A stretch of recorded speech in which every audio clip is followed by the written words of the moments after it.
नमस्ते, मैं अभिनय आकाश। आप देख रहे हैं प्रभा साक्षी का special show most live information यानी एमआरआई। 1989 की 25 मार्च को तमिलनाडु विधानसभा में बजट सत्र पेश हो रहा था। जयललिता की पार्टी एआईएडीएमके ने हाल ही के विधानसभा चुनाव में 27 सीटें जीती थी और तमिलनाडु की विधानसभा को विपक्ष में एक महिला नेता मिली थी।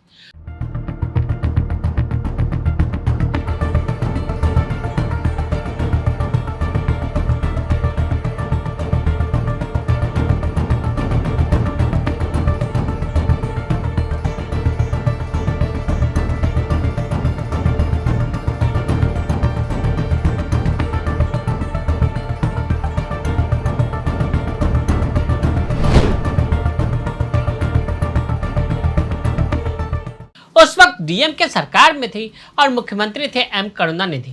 सदन में जैसे ही बजट भाषण पढ़ा जाने लगा, जयललिता और उनकी पार्टी के नेताओं ने विधानसभा में हंगामा कर दिया। हंगामा इतना बढ़ा कि एआईएडीएमके के किसी नेता ने करुणानिधि की तरफ फाइल फेंकी, जिससे उनका चश्मा गिरकर टूट गया।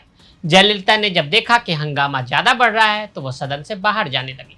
तभी मंत्री दुरई मुरुगन आ गए और उन्होंने जयललिता को बाहर जाने से रोका। उनकी साड़ी खींची, जिससे उनकी साड़ी फट गई और वो खुद भी जमीन पर गिर गई। सत्ता पक्ष यानी डीएमके और विपक्ष यानी एआईएडीएमके के सदस्यों के बीच विधानसभा में हाथापाई हुई। अपनी फटी हुई साड़ी के साथ जयललिता विधानसभा से बाहर आई। यही वो दिन था जब जयललिता ने सदन से निकलते हुए कहा था कि वो मुख्यमंत्री बनकर ही सदन में वापस आएंगी, वरना कभी नहीं आएंगी।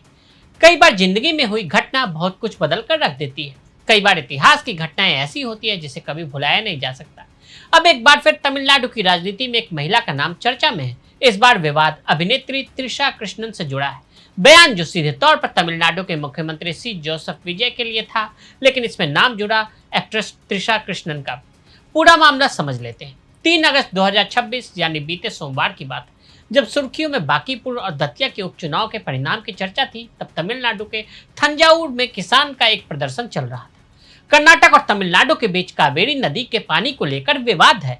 कावेरी नदी का पानी कर्नाटक से होकर तमिलनाडु पहुंचता है।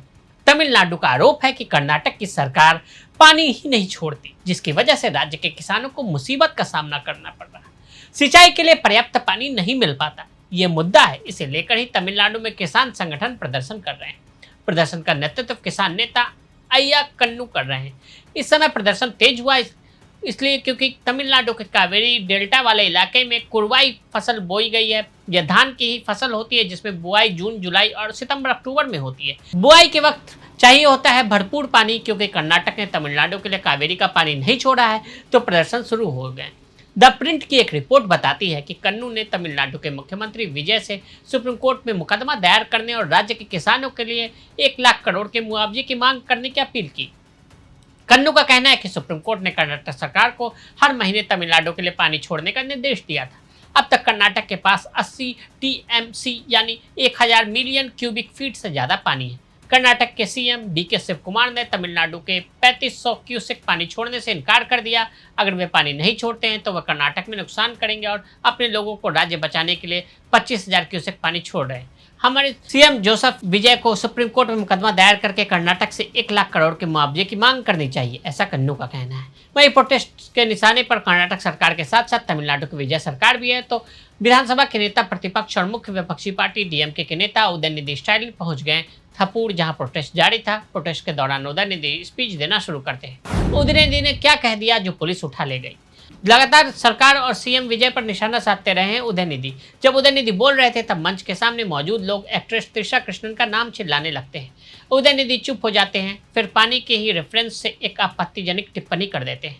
मंच पर मौजूद और सामने खड़े लोग हंसने लगते हैं। फिर उदयनिधि एक पॉज लेते हुए कहते हैं, मैं कावेरी नदी के पानी की बात कर रहा हूँ, जिससे इस बात पर मुहर लगा दी जाती है कि उदयनिधि के बयान को जिस तरह से समझा जा रहा है वो असल में वही कहना भी चाह रहे थे। बयान आया तो विवाद शुरू हुआ। विजय की पार्टी टीवीके ने उदयनिधि को निशाने पर लिया। पूर्व बीजेपी नेता के अन्नामलाई ने भी इस बयान की आलोचना की। उन्होंने कहा कि जब मैं कल वैगई नदी की सफाई कर रहा था तो मैंने सोचा क्या इससे भी बुरा प्रदूषण कहीं हो सकता है। फिर मैंने उदयनिधि स्टालिन का भाषण सुना। उदयनिधि के बयान के खिलाफ तमिलनाडु पुलिस ने मुकदमा दर्ज किया। द हिंदू की रिपोर्ट के मुताबिक थवरूर ईस्ट पुलिस ने बीएनएस की धारा 196, 192, 352, 89, 296, बी 61, 351, 2 और आईटी एक्ट की धारा 67 के तहत मुकदमा दर्ज किया। मुकदमा दर्ज होने के बाद 4 अगस्त को तमिलनाडु पुलिस की एक टीम उदयनिधि के आवास पर पहुंच गई। पहले उनकी लीगल टीम और पुलिस के बीच बातचीत होती रही, कार्रवाई टालने की कोशिश हुई, लेकिन आखिरकार पुलिस ने उदयनिधि को हिरासत में ले लिया। उदयनिधि को पहली बार सवा शेर मिल गया। दरअसल जब तमिलनाडु में डीएमके की सरकार थी, उदयनिधि स्टालिन कुछ भी बोलकर निकल जाते थे। कभी सनातन को डेंगू मलेरिया बता देते थे, इसका खात्मा करने की बात तक करते थे, तो कभी हिंदी भाषा को लेकर विवादित बयान दे डालते थे। अपनी सरकारी मशीनरी और कानूनी पेचीदगियों का इस्तेमाल कर वे हर बार निकल जाते थे। लेकिन इस बार मामला उन्होंने राज्य के मुख्यमंत्री सी जोसेफ विजय के खिलाफ निजी टिप्पणी का था। विपक्ष के नेता उदयनिधि की जुबान एक बार फिर बिगड़ी और इस बार नतीजा पहले से कहीं ज्यादा कठोर निकला। चेन्नई स्थित अपने घर से पुलिस ने उन्हें उठा लिया। पूर्व सीएम के बेटे उदयनिधि को पहली बार सवा शेर मिल गया। सीएम विजय ने इस पर तत्काल कार्रवाई की और 24 घंटे से भी कम समय में एक्शन लिया। उन्होंने साफ संदेश दिया कि बड़बोले बयानों का जवाब अब सिर्फ शब्द नहीं बल्कि पुलिस कार्रवाई भी हो सकती है। यह घटना सिर्फ कानूनी कार्रवाई नहीं बल्कि राजनीतिक संदेश भी है। विजय की सरकार ने साफ दिखाया कि विपक्ष के नेता होने के बावजूद कोई भी व्यक्ति व्यक्तिगत टिप्पणी और अभद्र बयानों से ऊपर नहीं है। सीएम विजय पर गुस्साए स्टालिन। डीएमके नेता उदयनिधि स्टालिन की गिरफ्तारी के बाद उनके पिता और डीएमके प्रमुख एमके स्टालिन ने सीएम विजय और उनकी सरकार पर जमकर निशाना साधा। उन्होंने कहा, अहंकार हमेशा विनाश का रास्ता दिखाता है।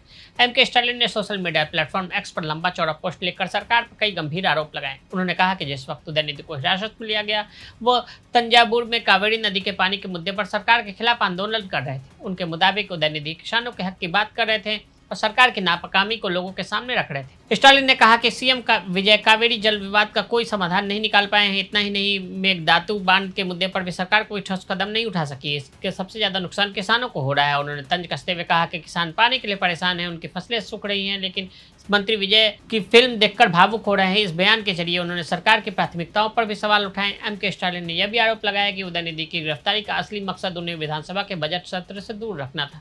उनका कहना है कि 5 अगस्त को बजट सत्र शुरू होना है और सरकार नहीं चाहती कि उदयनिधि उसमें हिस्सा ले। उन्होंने पूछा कि अगर पुलिस को सिर्फ पूछताछ ही करनी थी तो चेन्नई में भी यह काम हो सकता था, फिर उदयनिधि को तंजावुर क्यों ले जाया गया। स्टालिन का कहना है कि साफ पता चलता है कि कार्रवाई राजनीतिक वजहों से की गई। एमके स्टालिन ने यह भी दावा किया कि मद्रास हाई कोर्ट ने कहा है कि उदयनिधि को उसी दिन रिहा किया जाए। मद्रास कोर्ट में क्या क्या हुआ, इसके बाद मामला मद्रास हाई कोर्ट पहुंचा, जहां उनकी अग्रिम जमानत पर सुनवाई हुई। सरकार की ओर से पेश वरिष्ठ वकील विजय नारायण ने अदालत को बताया कि उदयनिधि स्टालिन को औपचारिक रूप से गिरफ्तार किया गया और उन्हें तंजावुर ले जाया गया, लेकिन उन्हें हिरासत में रखने का कोई इरादा नहीं। उन्होंने यह भी कहा कि पूछताछ पूरी होने के बाद उन्हें जमानत पर रिहा कर दिया जाएगा। जमानत मिलने के बाद क्या बोले उदयनिधि। जमानत मिलने के बाद उदयनिधि स्टालिन ने पुलिस की कार्रवाई पर गंभीर आरोप लगाए। प्रेस कॉन्फ्रेंस में उन्होंने कहा कि तमिलनाडु सरकार मद्रास कोर्ट में कह रही थी कि मुझे गिरफ्तार करने का कोई इरादा नहीं, लेकिन पूछताछ के नाम पर करीब 3000 पुलिसकर्मी तैनात कर दिए गए। मुझे चेन्नई से तंजावुर सड़क मार्ग से ऐसे ले जाया गया जैसे मैं कोई आतंकवादी। महिलाओं को लेकर पहले भी विवादों में रहे हैं उदयनिधि। त्रिशा कृष्णन को लेकर हुआ ये विवाद कोई पहला मौका नहीं जब उदयनिधि स्टालिन महिलाओं पर दिए गए बयानों से फंसे हो। इससे पहले भी कई बार वैसे बयानों के कारण आलोचना झेल चुके हैं। कुछ समय पहले जब वो मुख्यमंत्री जोसेफ विजय पर हमला बोल रहे थे, तब उन्होंने विजय की पत्नी संगीता सोनलिंगम का नाम भी बीच में घसीटा था। उन्होंने उनके निजी जीवन से जुड़ी खबरों को अपने राजनीतिक भाषण का मुख्य हिस्सा बनाया था। उस समय भी विपक्ष ने उन पर गंभीर आरोप लगाया था कि वो अपनी राजनीतिक लड़ाई जीतने के लिए परिवार के महिलाओं को बीच में ले आते हैं। इससे पहले 2021 के विधानसभा चुनाव के दौरान भी ऐसा ही देखने को मिला था। परिस्थितियां भिन्न मगर सोच वही पुरानी। वर्ष 1989 में तमिलनाडु विधानसभा के भीतर जयललिता के साथ हुई बदसलूकी, हाल ही में त्रिशा कृष्णन पर हुई विवादित छींटाकशी।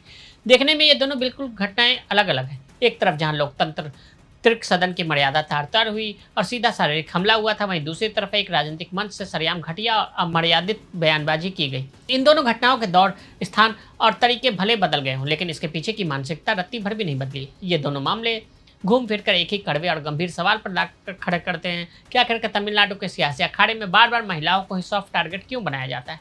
अपनी राजनीतिक रंजिशों, गंदे शहमात के खेल में आखिरकार कब तक महिलाओं के सम्मान को ढाल बनाया जाता रहे। तो आज हमने आपको उदयनिधि स्टालिन के बयान के बारे में बताया। आज के लिए दी इजाजत। ऐसी रिपोर्ट्स को देखने के लिए देखते रहें प्रभा साक्षी।